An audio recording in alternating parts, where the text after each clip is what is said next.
Veremos ahora el ejemplo 1. Un objeto puntual experimenta un desplazamiento delta x al resbalar hacia abajo por un plano inclinado de un ángulo θ respecto de la horizontal.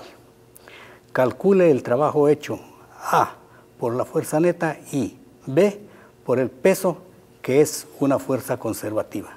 C. Compare el trabajo neto con el trabajo realizado por la fuerza conservativa. Realice sus cálculos suponiendo 1. Que no hay fricción y 2. Que hay fricción constante de magnitud F que frena un poco a M, que alcanza una velocidad final que es menor que la raíz de 2GH. El objeto parte al inicio desde el reposo. La masa del objeto está acá, sobre el plano inclinado, resbalando hacia abajo con una cierta velocidad v y una cierta aceleración a. Lo primero que debemos de hacer es diagrama de cuerpo libre, es decir, averiguar con qué cuerpos del universo interactúa de manera importante M, y vemos que lo hace con la Tierra naturalmente, vía su peso mg, con el plano vía la fuerza perpendicular, que es la normal, y también con el plano hacia atrás cuando hay fricción. Nos va a servir calcular la cantidad que desciende si se ha desplazado toda esta cantidad que hemos llamado desplazamiento delta x, que es un vector inclinado para abajo. Si se ha desplazado toda esa cantidad, ha recorrido hacia abajo una distancia delta h, que de las propiedades del triángulo podemos ver que es hipotenusa multiplicada por el seno del ángulo θ, el delta h, que la masa ha descendido.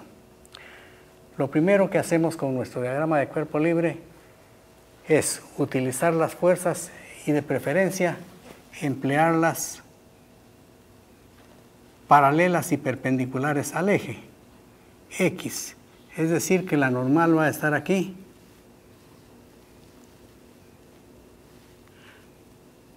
la componente inclinada del peso, mg, seno del ángulo θ, la componente perpendicular del peso, mg, coseno de θ, y la fricción que va hacia atrás. Como ya estamos en ejes, no es necesario utilizar la nomenclatura vectorial y podemos trabajar únicamente con la nomenclatura escalar. Las fuerzas han sido esas.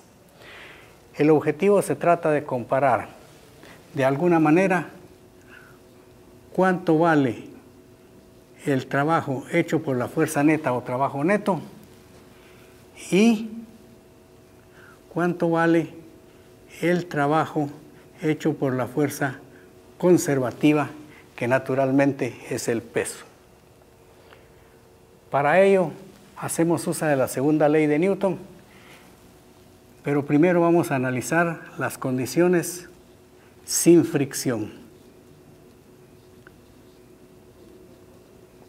Sin fricción, esta fuerza de acá desaparece. Y entonces, al aplicar la segunda ley de Newton, sumatoria de fuerzas en el eje Y, va a quedar la normal hacia arriba menos la componente del peso mg multiplicada por el coseno del ángulo θ, igual que 0. Y sumatoria de fuerzas en X va a quedar únicamente la componente inclinada del peso, que es mg multiplicado por el seno del ángulo θ. Como no hay resultante de fuerzas en Y, la componente del peso en X es precisamente el producto de masa por aceleración en X, que es la fuerza neta. Nosotros queremos calcular el poco de trabajo neto, que es el trabajo hecho por la fuerza neta, que por definición es el producto escalar de la fuerza neta multiplicada escalarmente por el desplazamiento. Y la definición de producto escalar nos dice que es el tamaño de la fuerza neta, que es mg multiplicada por el seno del ángulo θ, multiplicada por la magnitud del desplazamiento, que es delta x, ambas magnitudes son positivas, y multiplicada por el seno del ángulo, del coseno del ángulo entre los dos, que es precisamente el coseno de 0 grados, porque están paralelos el desplazamiento y la componente. El coseno de los 0 grados es 1, entonces el trabajo neto es igual que mg multiplicado por delta x y por el seno del ángulo que el plano forma con la horizontal. Ese es el trabajo neto. Ahora calculemos el trabajo hecho por la fuerza conservativa. Como la única fuerza conservativa que tenemos aquí es el peso, el trabajo hecho por la fuerza conservativa es el trabajo hecho por el peso, que por definición es el peso mg multiplicado escalarmente por el desplazamiento vertical, que es delta h, que como vector es vertical y para abajo.